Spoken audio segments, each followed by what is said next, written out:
Âncora da Globo que chamou Bolsonaro de genocida é demitido por assédio sexual. Apresentador do telejornal RJ2, no interior do Rio de Janeiro, Alexandre Capiche, foi demitido da emissora depois de 7 anos. Então, temos aí essa primeira pauta. Vou passar o comentário para você. Vou fazer um pré-comentário com relação a isso, né? Eu, particularmente, não gosto, não aprecio quando linkam erros, sei lá, erros, crimes, falhas de alguém, especificamente, ao seu viés político. Porque, com certeza, vai ter gente cometendo assédio, estupro, de ambos os lados, né? Mas, daí, muitas vezes, as pessoas que estão criticando justamente o Bolsonaro, que é um genocida, que é isso, falou da Maria do Rosário, acabam incorrendo no erro. Não sei como é que você pensa sobre isso, Rafa. Olha, diante de todos esses crimes, Ana Hickman, Tânia Calabresa, assim, a gente até às vezes duvida, né, quando realmente possa ser um crime, né?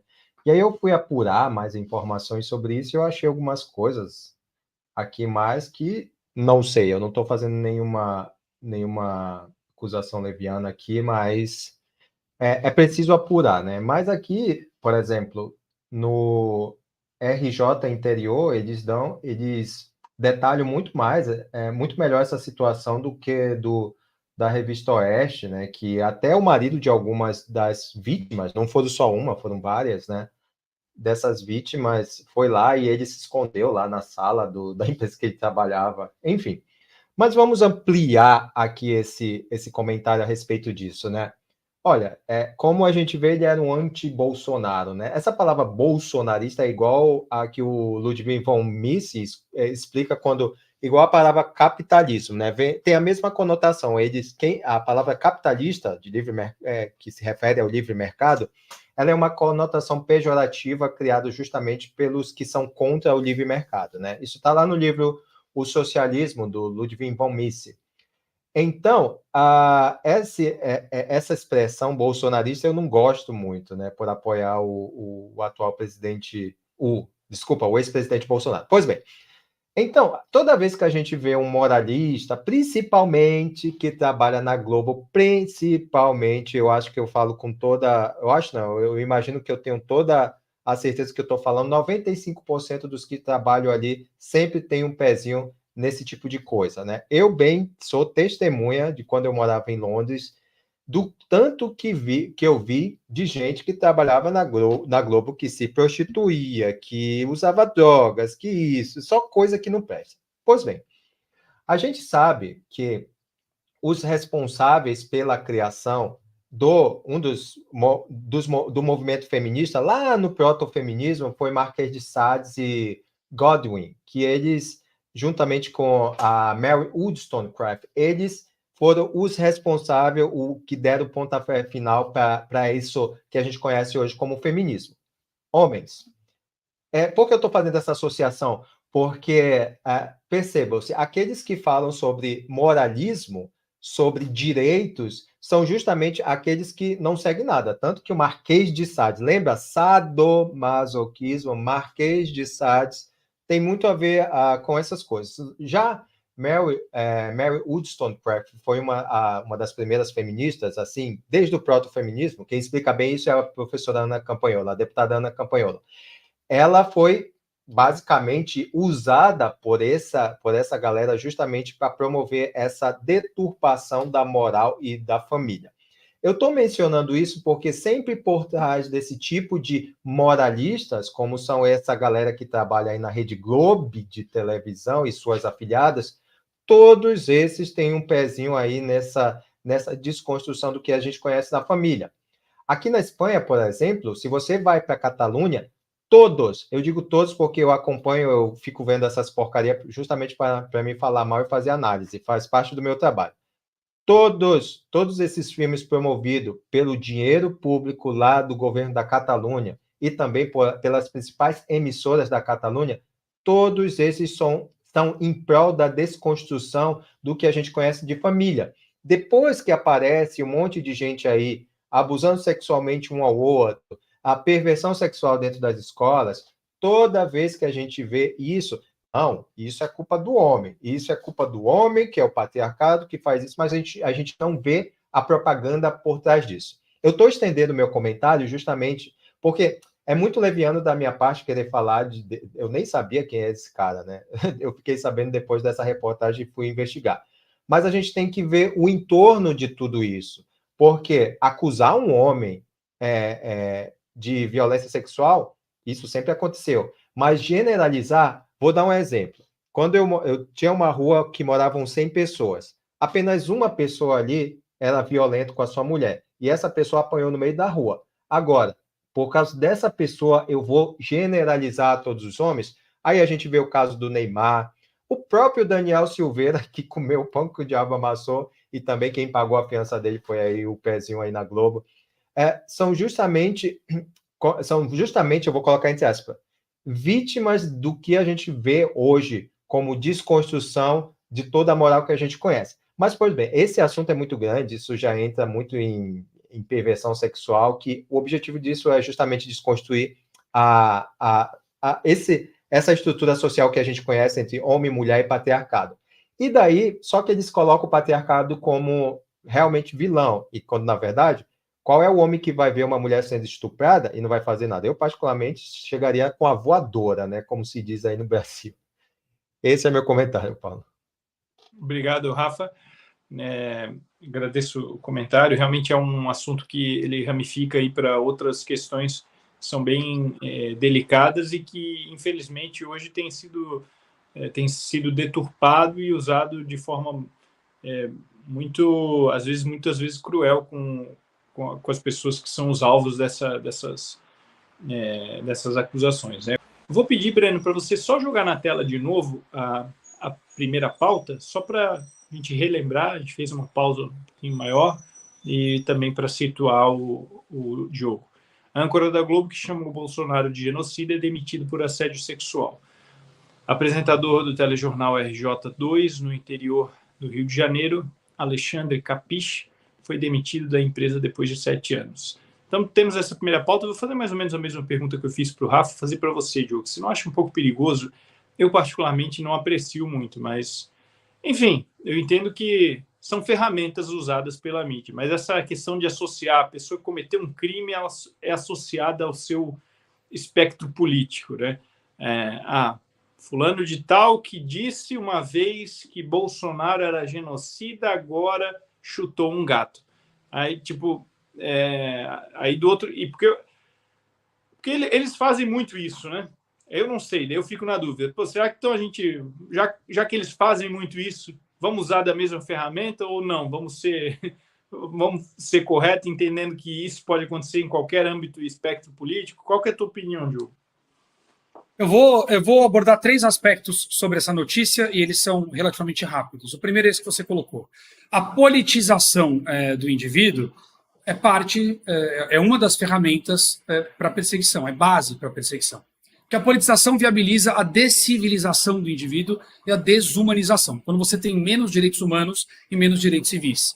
Então, para isso acontecer, é preciso que haja um ambiente de politização. Por isso que, às vezes, você precisa cuspir a politização para o outro lado. Então, sim, Paulo, você tem razão. A gente não deve politizar. Quer dizer, o fato de ele criticar ou não o Bolsonaro a esta altura é absolutamente irrelevante para ele ter ou não sido demitido pela razão que está apresentada aí. Seria assédio sexual.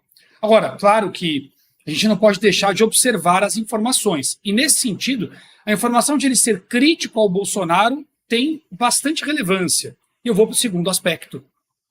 Depois eu vou entrar no aspecto social dessa história do assédio sexual. Mas o segundo aspecto, com relação a ele ser crítico do Bolsonaro. Por que isso é relevante? Essa informação é relevante. Não para avaliar a sua culpa. Ele não vai ser mais ou menos culpado por ser a favor ou contrário ao Bolsonaro, ou o que quer que seja, certo? Mas essa informação não deixa de ser relevante. Veja que a Desmídia começou uma onda de demissões. O UOL demitiu várias pessoas. Agora a Globo também está em uma onda de demissões. E esses demitidos são massivamente críticos do bolsonarismo. São aqueles que endossam as máximas exageradas de genocida, terrorista, golpista, enfim, usistas, que eles estão acostumados a tratar. E isso não é acaso.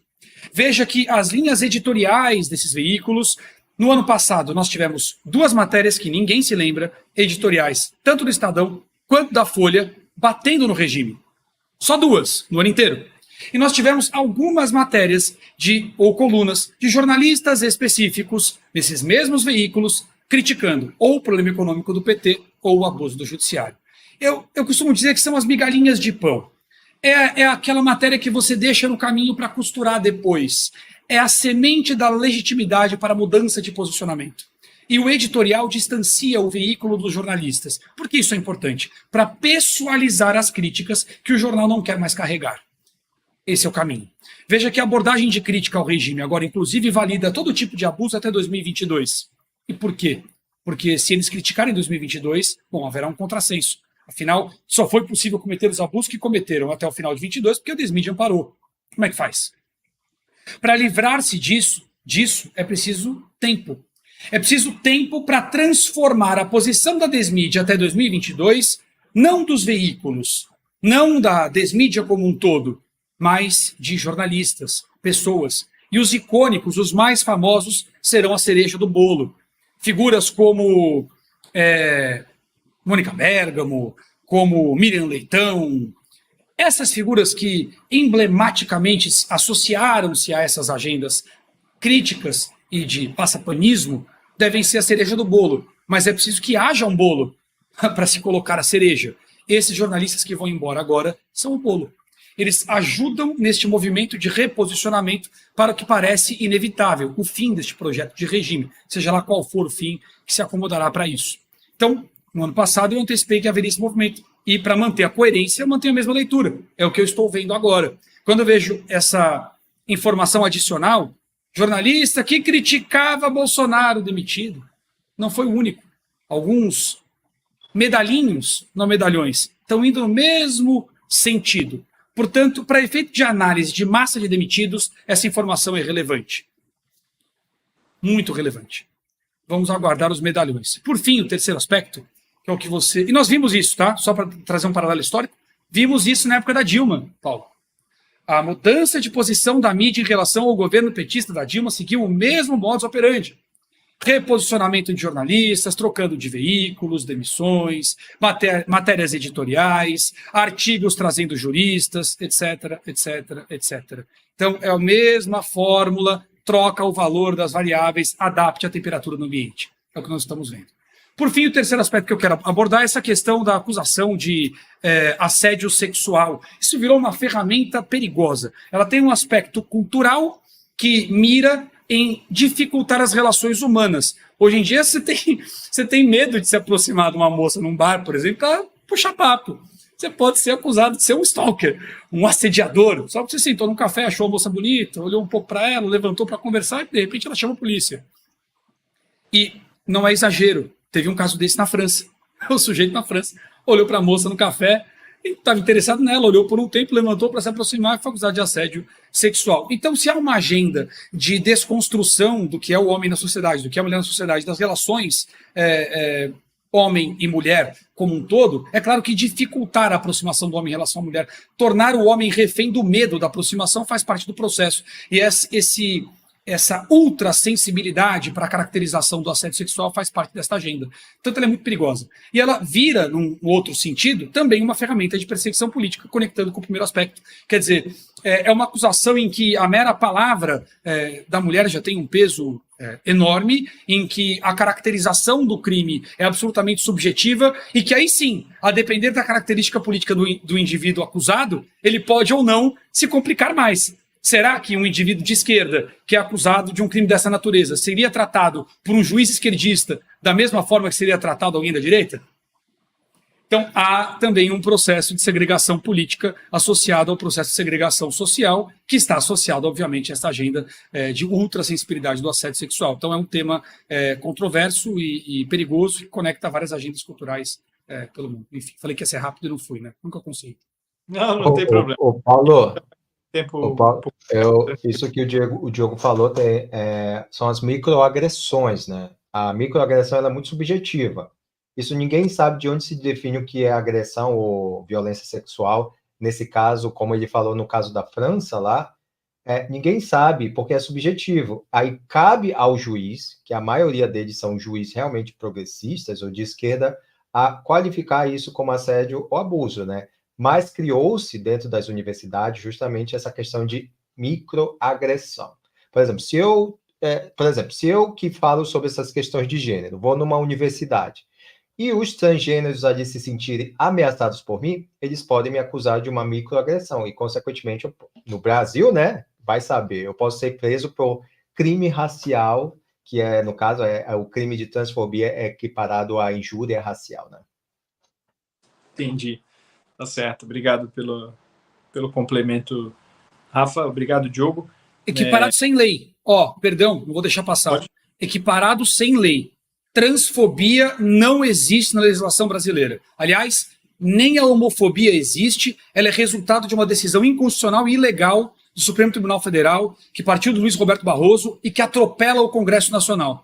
Não legislar é um ato legislativo, e quando o legislativo não criminaliza determinada atividade, é porque ele entende que não há necessidade de legislar sobre ela. E o que o Supremo fez foi, de forma arbitrária, invadindo as atribuições do outro poder, de forma ilegal e inconstitucional, criar um crime. Só para deixar bem claro. Crime de transfobia e de homofobia no Brasil, em lei, não existe. Ninguém é obrigado a deixar de fazer nada que não exista em lei, e não há crime sem lei que o defina, nem a devida combinação, nem pena sem a devida combinação legal. É a lei que diz isso, não sou eu. Então, com base na lei, não há no Brasil, em lei, os crimes de transfobia e homofobia. Perdão, mas sempre que isso aparecer em todo canal que eu tiver, eu vou lembrar as pessoas. É importante que elas saibam.